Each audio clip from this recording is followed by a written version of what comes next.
शेतकरी बांधवांनो आणि भगिनींनो नमस्कार. कृषी दर्शन कार्यक्रमात आपल्या सगळ्यांचं मनापासून स्वागत. मंडळी, आपल्या महाराष्ट्रामध्ये कोरडवाहू शेतीचं प्रमाण हे खूप मोठ्या प्रमाणात आहे. आकडेवारीच पाहायची झाली तर सुमारे 80 ते 82% क्षेत्र हे कोरडवाहू शेतीमध्ये येतं. गेली काही वर्ष झालं बदलतं हवामान आणि बदलता पाऊस यामुळं महाराष्ट्रामध्ये दर 2 ते 3 वर्षांनी दुष्काळजन्य परिस्थिती निर्माण होते. आणि याचा सगळ्यात जास्त फटका कोणाला बसत असेल तर या कोरडवाहू शेतीमधील अंतर्गत असणाऱ्या शेतकरी बांधवांना. आपल्याला केंद्र शासन, महाराष्ट्र शासन वेगवेगळ्या योजनांच्या माध्यमातून मृदसंधारण आणि जलसंधारण करण्यासाठी वेगवेगळ्या योजना राबवत असतं, प्रोत्साहित करत असतं.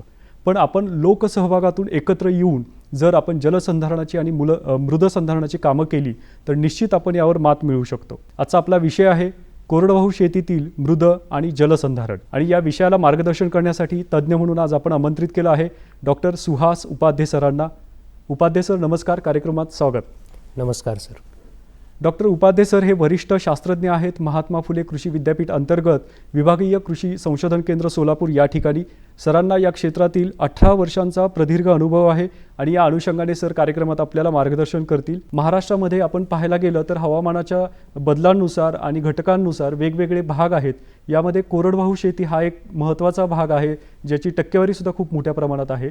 तर यामध्ये कोणकोणत्या जिल्ह्यांचा समावेश होतो, आपण काय माहिती द्याल? हे निरनिराळे भाग आहेत, त्याला आपण म्हणतो कृषी हवामानाचे विभाग. तर हे जे विभाग आहेत, पडणारा पाऊस, जमिनीचा प्रकार, तिथली पीक परिस्थिती ह्यानुसार हे भाग पडलेले आहेत. आणि महाराष्ट्रामध्ये एकूण 9 भाग आहेत. तर त्या 9 भागांमध्ये 6वा जो भाग आहे की पश्चिम महाराष्ट्रातील कमी पावसाचा प्रदेश. तर या कमी पावसाच्या प्रदेशामध्ये आपला अवर्षण प्रवण विभाग हा प्रामुख्याने येतो, की ज्या विभागामध्ये 750 मिलीमीटरपेक्षा कमी पाऊस असतो सरासरी वार्षिक. आणि याच्यामध्ये जवळपास महाराष्ट्रातील 18 जिल्ह्यातील 114 तालुक्यांचा समावेश आपल्याला पाहायला मिळेल. त्यामध्ये सुरुवातच जर करायची झाली तर सोलापूर आहे, अहमदनगर, पुण्याचा काही भाग आहे, कोल्हापूर, सांगली, सातारा, नाशिक, धुळे, नंदुरबार, जळगाव, औरंगाबाद, बीड, मराठवाड्याकडे जसं चाललो आपण, उस्मानाबाद आहे, लातूर आहे, परभणी, हिंगोली, असे हे 18 जिल्हे की ज्याच्यामध्ये 114 तालुके हे अवर्षण प्रवण आपल्याला पाहायला मिळतील. या भागामध्ये साधारण हवामान कसं असतं, पावसाची परिस्थिती कशी असते? जवळपास 750 मिलीमीटरपेक्षा हा कमी पाऊस असतो वार्षिक पर्जन्यमान. आणि हा जो पाऊस आहे, हा पाऊस साधारणपणे जून ते जुलै या महिन्यामध्ये तो सुरुवात होतो. जुलै आणि ऑगस्ट महिन्यामध्ये त्याचं प्रमाण हे हळूहळू कमी होत जातं. आणि प्रमाण तर कमी होतंच, पण तो अनिश्चित स्वरूपाचा असतो. आणि सप्टेंबर महिन्यात सगळ्यात जास्त पाऊस आपल्याला पाहायला मिळतो. साधारणपणे 150 ते 200 मिलीमीटरपर्यंत हा पाऊस पडतो. आणि ऑक्टोबर महिन्यामध्ये हा 15 दिवसानंतर, ऑक्टोबर 15 नंतर हा पाऊस जवळपास पूर्ण संपलेला असतो. आणि हा जो पाऊस आहे तो अनिश्चित आहे, अनियमित आहे, त्याची विभागणी समप्रमाणात नाही आहे. कोरडवाहू भागांमध्ये एक म्हण प्रचलित आहे की बैलाच्या एका शिंगावर जर पाऊस असेल तर दुसऱ्या शिंगावर हा पाऊस नसतो. तर इतकी त्याची विभागणी ही विषम स्वरूपाची आपल्याला पाहायला मिळेल. त्याचबरोबर पाऊस जरी वेळेवर सुरुवात झाला तर 2 ते 10 आठवड्याचा खंड ह्या पिकाच्या वाढीच्या अवस्थेमध्ये आपल्याला ह्या भागांमध्ये पाहायला मिळेल. आणि हे जे पावसाचे दिवस आहेत, साधारणपणे 40 ते 45 दिवसामध्ये हा पूर्ण पाऊस हा पडून जातो. बाष्पीभवनाचा वेग सुद्धा ह्या भागांमध्ये जास्त आहे. 1000 मिलीमीटरपेक्षा जास्त बाष्पीभवन वार्षिक जे आहे ते ह्या भागामध्ये पाहायला मिळेल. तर अशा प्रकारे पाऊस जो आहे, हा पाऊस ह्या भागांमधला अनिश्चित स्वरूपाचा आहे. आणि अवर्षण प्रवण विभागातील पावसाच्या नोंदीचं आम्ही विश्लेषण केलं आणि त्याच्यामध्ये आम्हाला प्रामुख्याने 6 भाग पाहायला मिळाले. सगळ्यात पहिला भाग जर पाहिला आपण तर खरीप हंगाम आणि रब्बी हंगाम दोन्ही हंगामामध्ये चांगला पाऊस आहे, म्हणजे पुरेसा पाऊस. दुसरा भाग जर पाहिला आपण, खरीप हंगामामध्ये चांगला पाऊस पण रब्बी हंगामामध्ये कमी. तिसरा भाग पाहिला, खरीप हंगामामध्ये कमी पण रब्बी हंगामाला पुरेसा. आणि चौथा जो भाग आहे की दोन्ही हंगामामध्ये पाऊस हा खूपच कमी किंवा अल्प स्वरूपात. आणि 5वा भाग आहे की पावसाला व्यवस्थित म्हणजे वेळेवर सुरुवात होते, नंतर 2 ते 10 आठवड्याचा खंड होतो आणि रब्बी हंगामात चांगला पडतो. आणि 6वा जो भाग आहे की याच्यामध्ये पडणारा जो पाऊस आहे तर त्याची विभागणी जी आहे तर तो लवकर उशिरा सुरू होतो आणि लवकर संपतो. अच्छा. तर अशा ह्या विचित्र परिस्थितीमध्ये हा कोरडवाहू भाग जो आहे तो आपल्याला पाहायला मिळेल. पण सर, महाराष्ट्रामध्ये जे दुष्काळ क्षेत्र आहे ते वाढण्यामागे अजून काय कारण आहे? त्याच्यामध्ये बरेचसे घटक आहेत. सामाजिक बदल आहेत, राजकीय बदल आहेत किंवा भौगोलिक परिस्थितीमध्ये होणारे बदल आहेत आणि बदलते हवामान हे सगळ्यात महत्त्वाचं आहे. याच्यामध्ये आपण जर 1972चा काळ जर पाहिला त्यावेळी 12 जिल्ह्यांमधले फक्त 84 तालुके हे अवर्षणग्रस्त किंवा दुष्काळग्रस्त होते. तेच 1986मध्ये 14 जिल्ह्यातील जवळपास 114 तालुक्यांचा त्याच्यामध्ये समावेश झाला. म्हणजे प्रमाण कसं वाढतंय बघा. 2015 साली 28 जिल्ह्यातील 136 तालुके हे दुष्काळग्रस्त आपल्याला पाहायला मिळाले. म्हणजे ही परिस्थिती जी आहे वरचेवर ही वाढताना आपल्याला दिसते. आणि याच्यामध्ये ही दुष्काळाचं विस्तारणारं क्षेत्र जे आहे, आपण जर आता नुकताच गेलेला उन्हाळी हंगाम जर पाहिला एप्रिल मे महिन्यापासून, तर जवळपास प्रत्येक गावामध्ये पाण्याची भीषण परिस्थिती, शेतीला पाणी तर नसतंच पण प्यायच्या पाण्याची सुद्धा अतिशय वाईट अवस्था असते. एखादी गाव विहीर असते त्याच्यावर सगळे गावातली लोक तुटून पडलेले असतात किंवा एखादा टँकर गावामध्ये येतो त्याच्यावर ते लोकांची झुंबड उडालेली असते किंवा आजूबाजूला साधारणपणे 3-4 किलोमीटर लांबून सुद्धा लोक सायकलीवरून, डोक्यावरून, जसं जमेल तसं, इव्हन बैलगाडीतून सुद्धा लोक पाणी घेऊन येतात, आपला चरितार्थ चालवतात. आणि याही पुढे जाऊन जी मुकी जनावर आहेत तर त्या मुक्या जनावरांचा चारा आणि पाण्याचा प्रश्न सोडवण्यासाठी काही काळात आपल्याला चारा छावणी सुद्धा आपल्याला पाहायला मिळालेले आहेत. तर अशी ही भीषण परिस्थिती. आणि 2016चं जर आपण उदाहरण पाहिलं तर मिरजहून लातूरला जवळपास 342 किलोमीटर अंतरावरून आपण रेल्वेने पाणी नेलं आणि ही भारतातली पहिली जलदूत या नावाने ती ओळखली गेली. याच्या मागे कारण नेमकी काय आहेत याविषयी आपण काय सांगा? जो पडणारा पाऊस आहे त्याचा योग्य नियोजन आपण केलं पाहिजे. बरेचसे आपल्याकडे उदाहरणं आहेत की आपल्यापेक्षा सुद्धा कमी पाऊस आहे परंतु तिथेही अशी परिस्थिती पाहायला मिळत नाही, कारण पाण्याचं योग्य नियोजन, त्याच्यामध्ये मृदसंधारण असेल, जलसंधारण असेल किंवा उपलब्ध पाण्याचा योग्य वापर असेल, तर ह्या सर्व गोष्टी जर आपण तंतोतंत पाळल्या, तांत्रिकदृष्ट्या जर पाळल्या, तर अशी परिस्थिती आपल्यावर नक्कीच उद्भवणार नाही.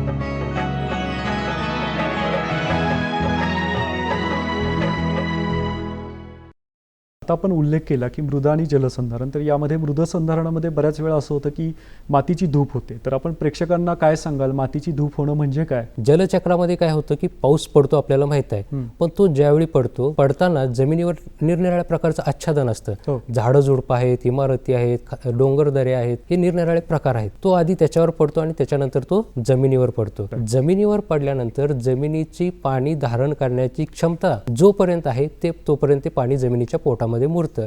पण त्याची धारण शक्ती संपली की ते पाणी वाहायला लागतं. वाहताना सुद्धा काय होतं की सुरुवातीला काही खाचखळग्यात साठतं, नंतर ते खळगे भरले की पुढं त्याचं छोट्या नाल्यामध्ये, मोठ्या ओढ्यामध्ये, नदीमध्ये आणि पुन्हा ते जाऊन समुद्राला मिळतं. आणि याच्यावर जे काही वनस्पती आहेत तर ते वनस्पती सुद्धा ह्या पाण्याचा वापर आपल्या वाढीच्या अवस्थेसाठी करतात.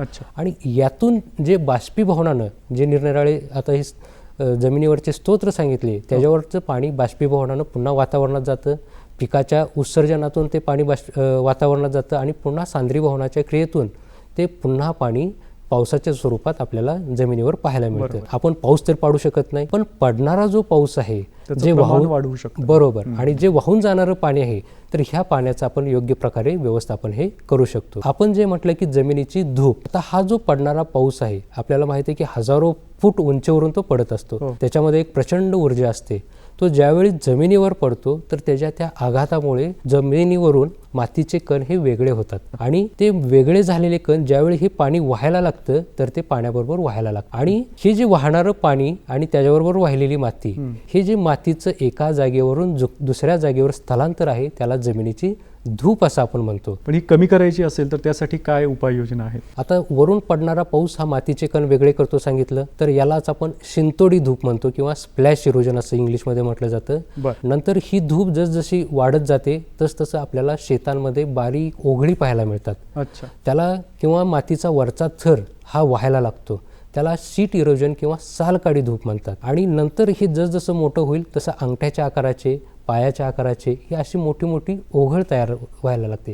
त्याला रील इरोजन किंवा ओहळी धूप म्हणतात. छोटे छोटे ओहळ तयार होतात. हेच पुन्हा ओहळ एकमेकाला ज्यावेळी मिळतात त्यावेळी पाण्याचा प्रवाह वाढत जातो, घळी मोठी व्हायला लागतात. त्याला गली इरोजन असं म्हटलं जातं, म्हणजे ओघळ मोठी पडली जाते.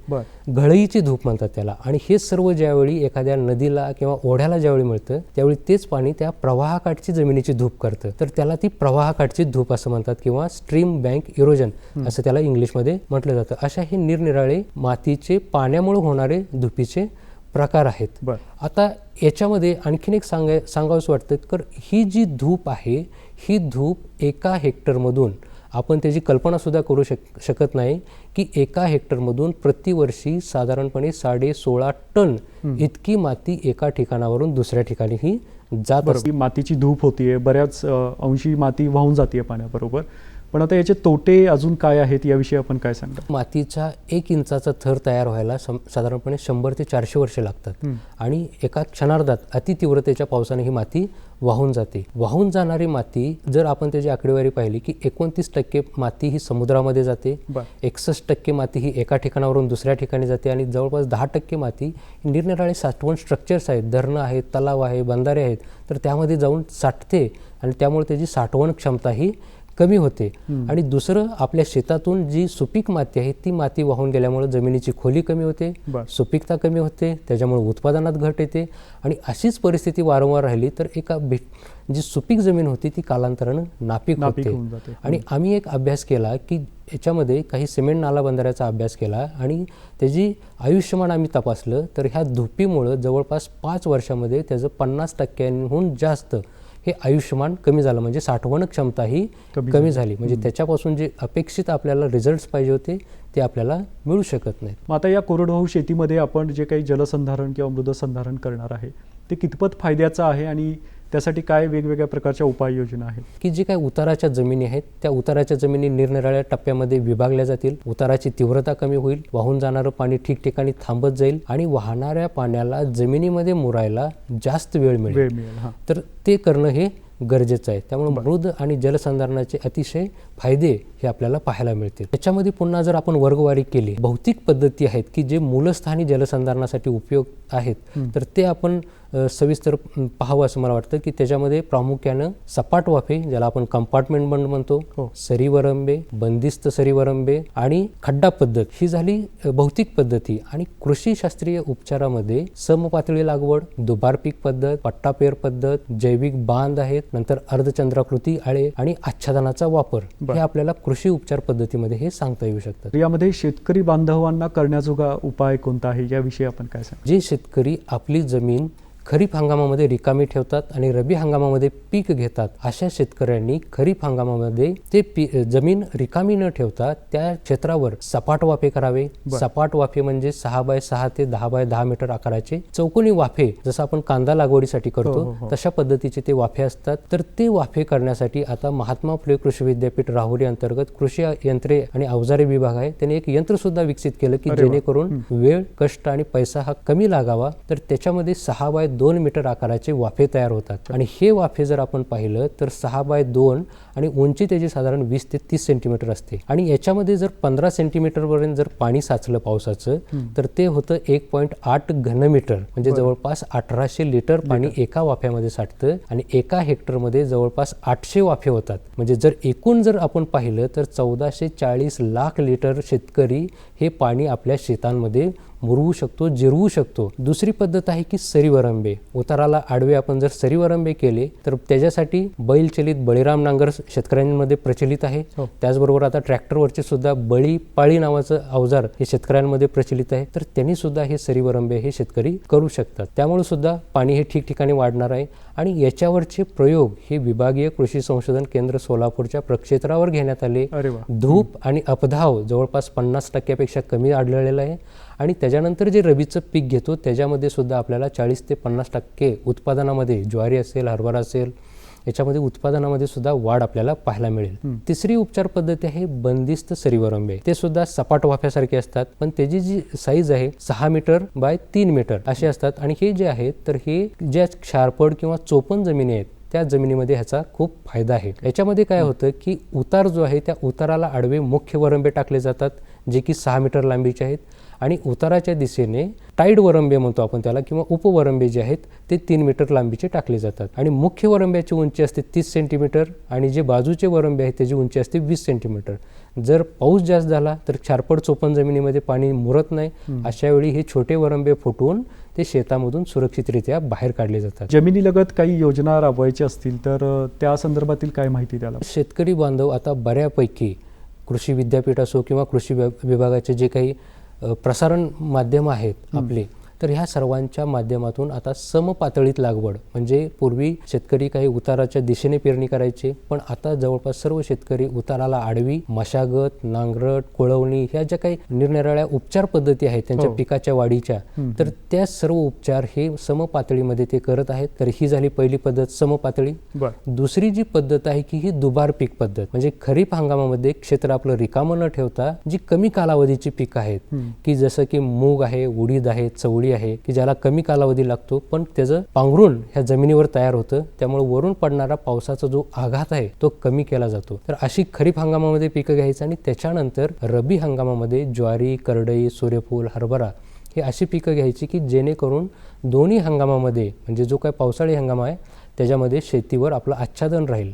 ही झाली दुबार पीक पद्धत. तिसरी आहे पट्टा पेर पद्धत की ज्याच्यामध्ये 2 प्रकारची पिकं आपण घेतो पट्ट्यामध्ये, की एक धूप प्रतिबंधक पिकं आहेत की ज्याच्यामध्ये आता हुलगा, मटकी, त्याचबरोबर चवळी ही जी जास्त जवळजवळ वाढणारी पिकं आहेत ती घ्यायची, जमिनीची धूप कमी होते. आणि दुसरं जे आहे की बाजरी, तूर, सूर्यफूल हे लांब लांब अंतरावर आपण घेतो ओळीमध्ये. तर अशी धूप प्रतिबंध न करणारी किंवा असमर्थन असणारी पिकं आहेत.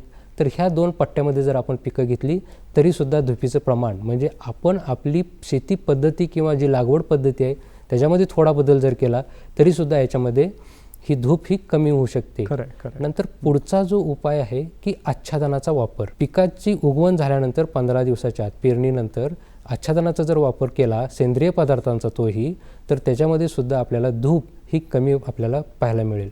नंतर जैविक बांध आहेत की ठराविक अंतरावर, म्हणजे 18 मीटर किंवा 20 मीटर अंतरावर आपण जैविक बांध जर टाकले उताराला आडवे तरी सुद्धा ही वाहून जाणारं पाणी हे ठिकठिकाणी थांबेल. आणि ह्या बांधावर जैविक जे वनस्पती आहेत, सुबाबळ असेल, मद्रास अंजन असेल, खस गवत असेल, तर याची जर आपण लागवड केली तर ते पाणी तिथंच थांबणार आहे. आमच्या इथे प्रयोगामध्ये असं सिद्ध झालंय की सुबाबळीचा पाला जर कट करून आपण तो शेतामध्ये टाकला तर 25 किलो नत्राची बचत हे पुढच्या पिकांमध्ये आपल्याला पाहायला मिळेल आणि उत्पन्नामध्ये सुद्धा 2 ते 4 क्विंटलनी वाढ आपल्याला पाहायला मिळालेली आहे.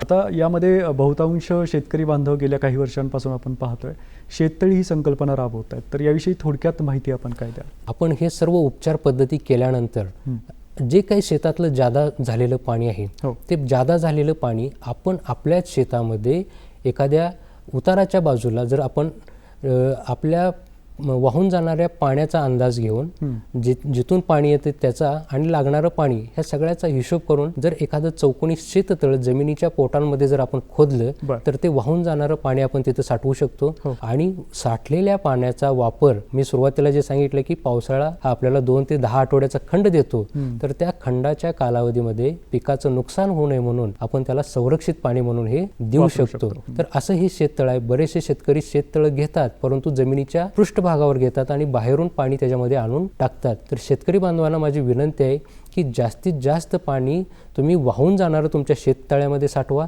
आणि ते पाणी तुम्ही तुमच्या पिकाला संरक्षित पाणी म्हणून वापरा. तर आता विहीर पुनर्भरण हा एक महत्त्वाचा भाग आहे, तर या संकल्पनेविषयी थोडक्यात आपण सांगा. आपल्या शेतामध्ये एखादी विहीर असेल किंवा बोर जरी असेल तर त्याचं पुनर्भरण करून आपण ते पाणी त्या विहिरीमध्ये हे साठवू शकतो. याच्यासाठी एक साधी सोपी पद्धत आहे की आपण 2 खड्डे घ्यायचे आहेत विहिरीच्या आणि ओढ्याच्या मध्ये की जिथून ते पाणी येतं. पहिला खड्डा जो आहे तो ओढ्याच्या शेजारी 3 बाय 3 बाय 1 मीटर खोलीचा. नंतर दुसरा खड्डा आहे तो पहिल्या खड्ड्यापासून 3 मीटर लांबीवर असेल, तो 2 बाय 1.5 बाय 2 मीटर खोलीचा. आणि हे खड्डे जे आहेत, पहिला खड्डा दुसऱ्या खड्ड्याला 6 इंची PVC पाईपनी जोडणार आहे आणि दुसरा खड्डा जो आहे तो विहिरीला तळातून आपण विहिरीला जोडणार आहे. हे करत असताना सगळ्यात महत्त्वाची बाब म्हणजे पहिल्या खड्ड्यांमध्ये मोठे दगडगोटं टाकणे गरजेचं आहे आणि दुसऱ्या खड्ड्यांमध्ये एक चाळण, आपल्याला गाळण किंवा चाळण म्हणून आपण त्याला तयार करणं गरजेचं आहे. त्याच्यामध्ये आपण 4 भाग करायचे आहेत. 0.45 मीटर अंतराचे.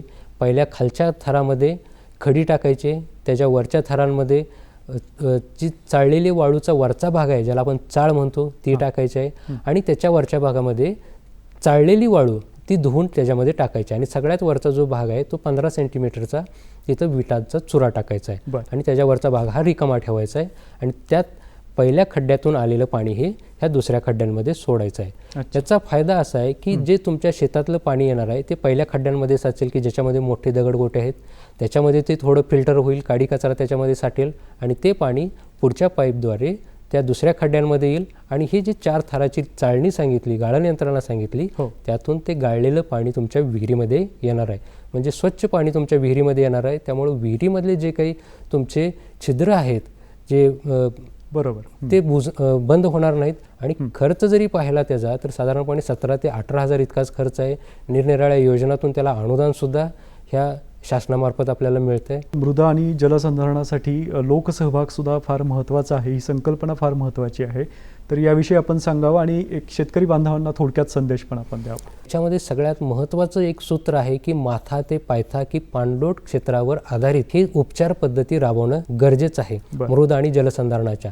त्यामुळे प्रत्येक शेतकऱ्यांनी आपला आपला सहभाग, आपण कोणत्या भागांमध्ये येतो तिथं कोणती उपचार पद्धती लागू पडते हे सगळ्यांनी एकत्र येऊन, प्रत्येकाने स्वतंत्र न करता एकत्र येऊन ग्रामीण सहभागी अवलोकन, ज्याला आपण पार्टिसिपेटरी रुरल अप्रायझल म्हणतो, या पद्धतीनं गावचा आराखडा तयार करणं गरजेचं आहे आणि त्या गावच्या आराखड्यानुसार आपल्याला ती अंमलबजावणी करणं गरजेचं आहे. आणि हे करत असताना आपण आपल्या गावांमध्ये जे काही तज्ज्ञ मार्गदर्शक आहेत ते आपल्या गावांमध्ये त्यांना बोलवावं, त्यांचे मार्गदर्शन, निरनिराळ्या विषयांवर त्यांचं मार्गदर्शन हे आपल्याला जर देत राहिलं तर वरचेवर आपल्याला त्याबद्दलची नवीन जी काही माहिती आहे, सुदूर संवेदन म्हणजे रिमोट सेन्सिंग, भौगोलिक माहिती प्रणाली, आता ICT म्हणजे इन्फॉर्मेशन आणि कम्युनिकेशनचं जग आहे, मोबाईलचं क्रांती आपल्याला पाहायला मिळते. तर ह्या सर्व गोष्टींचा वापर शेतकऱ्यांनी एकत्र येऊन हे करणं गरजेचं आहे. लोकसहभाग फार महत्त्वाचा आहे. जाता जाता मी एकच सांगू इच्छितो की सुरुवातीला आपण जी दुष्काळजन्य परिस्थिती पाहिली,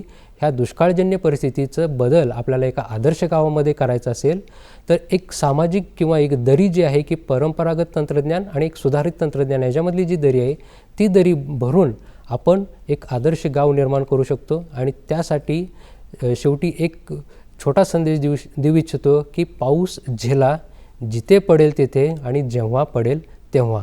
catch the rain where it falls and when it falls. मंडळी, खरंच जलसंधारण, मृदसंधारण करायचं असेल तर शासन तर नेहमी आपल्याला प्रोत्साहन देतच आहे, पण लोकसहभाग होणं आणि या लोकसहभागातून आपण योजना आखणं फार महत्त्वाचं आहे. तरच आपलं गाव जलसमृद्ध होऊ शकतं असं आपण या ठिकाणी म्हणूया.